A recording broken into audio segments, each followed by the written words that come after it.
Captain Reed of the Earth Defense Fleet stared at the massive alien vessel through the forward viewport. The diplomatic mission had failed. The Varaxians, a militaristic species from the Cygnus constellation, had declared humanity unworthy of galactic citizenship. Creative species, the Varaxian commander's translation echoed through the bridge. Your technological development barely qualifies you as sentient. You have nothing to offer the Galactic Council. Reed clenched his jaw. Humanity had only achieved faster-than-light travel 30 years ago. They'd fought hard for recognition. The Varaxians, with their biological technology and hive-mind neural networks, had dominated space for millennia. We request reconsideration, Reed replied, maintaining diplomatic protocol. Earth has unique perspectives to offer. The aliens' laughter, a series of clicking sounds, filled the communication channel. Your species spent most of its history hitting each other with sticks. You have nothing that could impress us. Lieutenant Adams, the ship's cultural liaison, leaned toward Reed. Sir, I have an idea. 2 days later, Reed's ship docked at the Varaxian capital World for the final appeal hearing. Each species was permitted to present one technological achievement to justify their inclusion in the council. The Varaxian High Commander, a 9-foot creature with translucent skin, revealing complex organs beneath, towered over the human delegation. Present your technology, humans. Reed nodded to Adams, who placed a small wooden box on the presentation platform. Inside, cushioned in velvet, lay a simple seed. The assembled aliens erupted in laughter. This is your great technology, the High Commander asked. A primitive biological propagation unit. We mastered genetic engineering before your people discovered fire. Reed smiled. This is a seed from an earth oak tree.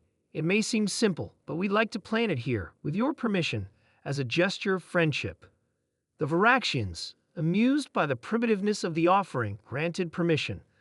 The seed was planted in the ceremonial garden outside the council chambers, a place where each member species displayed monuments to their achievements. Your appeal is denied, the High Commander announced after the ceremony. Your technology is as primitive as we suspected. This seed changes nothing. Reed bowed respectfully. We accept your decision, but request permission to maintain a small embassy to care for our offering.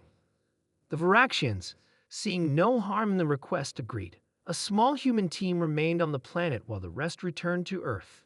5 years passed.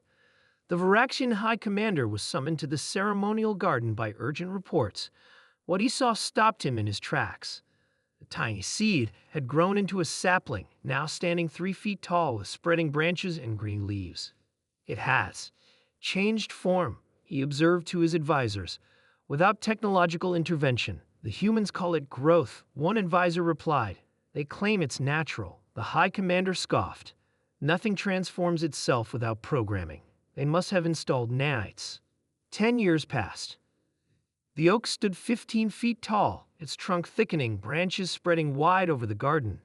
The Varaxian scientist had analyzed it repeatedly, finding no technology, only a complex biological process they couldn't fully comprehend. The human caretaker, an older man named Thomas, simply watered it and occasionally added nutrients to the soil.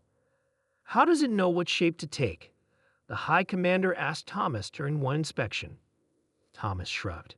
It's encoded in the seed. Each one contains the blueprint for a tree that might live 1,000 years. 20 years passed. The oak dominated the garden, 30 feet tall and still growing. Its root system had spread beneath the grounds. Its branches provided shade where nothing had grown before.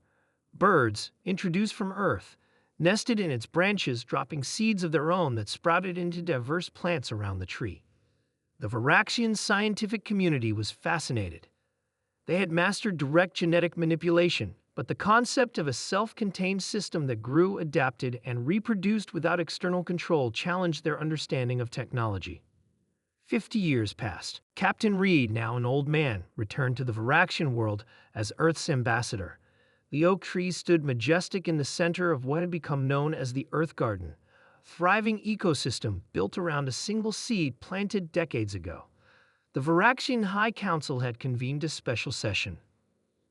We've studied your oak for half a century, the new High Commander stated. It has become clear that what we dismissed as primitive is something our civilization has never achieved: a self-sustaining, self-replicating system requiring no maintenance, no programming, capable of adapting to local conditions and surviving for centuries. Reed smiled. Nature developed this technology over billions of years on Earth. We humans merely learned to work with it rather than replace it. The Council has reconsidered Earth's application, the High Commander announced. Your biological systems represent an approach to technology we had abandoned eons ago in favor of direct manipulation. There is wisdom in your approach we had not considered. Later in the Earth Garden, Reed stood with Thomas under the massive oak. They thought we'd bring them fusion drives or quantum computers, Thomas said.